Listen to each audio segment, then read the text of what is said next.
माननीय सदस्य श्री अख्तरुल ईमान। महोदय, मैं अपनी बात शुरू करते हुए और सदन के फैसले के मुताबिक नई सरकार को बधाई देते हुए अपनी बात शुरू करते हुए बड़ा परेशान हूं कि कहां से बात शुरू करूं। बेकल उत्साही महान कवि हैं, उनकी दो मिसरे मुझे याद हैं कि हर तरफ आग है, धुआं है, 2002 के पहले का गुजरात कहां है। मुझे आज यही कह रहा हूं कि सत्ता है और विपक्ष है, मैं ढूंढ रहा हूं कि 2005 का माननीय मुख्यमंत्री नीतीश कुमार कहां है।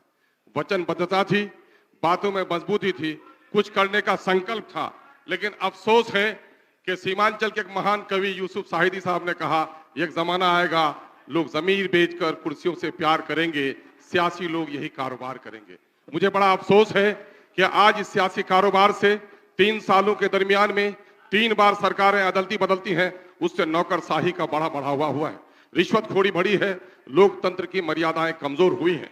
विपक्ष के लोगों से भी मुझे उम्मीद थी, गर्जे मेरा ही कत्ल होकर इनका महल तैयार हुआ था, लेकिन इनसे उम्मीद थी कि ये जब कुर्सी पर बैठेंगे तो शायद कुछ मर्यादाओं का ख्याल करेंगे, मेरे खून से इनके चमन में रंगीनी आई है, मेरे साथ इंसाफ करेंगे। लेकिन अफसोस कि सीमांचल में खुद ही माननीय उप मुख्यमंत्री ने वादा किया था, मेरी सरकार आएगी तो सीमांचल को विशेष क्षेत्र बनाने का कमीशन मैं जारी करूंगा, जो कि और ठाकुरगंज में कहा था, लेकिन इन्होंने नहीं किया।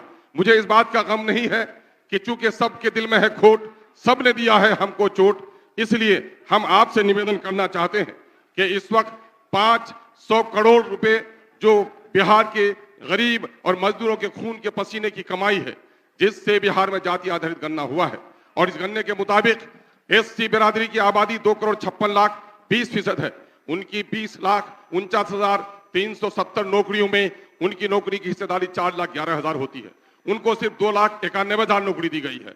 और बिहार में मुस्लिम अल्पसंख्यक की आबादी 2,31,00,000 होती है, उनकी अनुपातिक हिस्सेदारी नौकरी में 3,68,000 की होती है, और उन्हें मात्र 1,73,000 नौकरी सर 1,95,000 नौकरी उनकी समाप्त कर दी गई है। महोदय, मैं नई सरकार से आशा करूंगा और माननीय मुख्यमंत्री की वचनबद्धता का हम सबूत चाहते हैं कि कम से कम इस परिस्थिति में इन लोगों को कम से कम नौकरी दिलवाने के लिए वो विशेष प्रावधान करेंगे। हम आपका इस बात के लिए साधुवाद देते हैं कि आपने मुझे मौका दिया। सांप्रदायिकता और निज स्वार्थ की राजनीति ने हमेशा देश को नुकसान पहुंचाया है।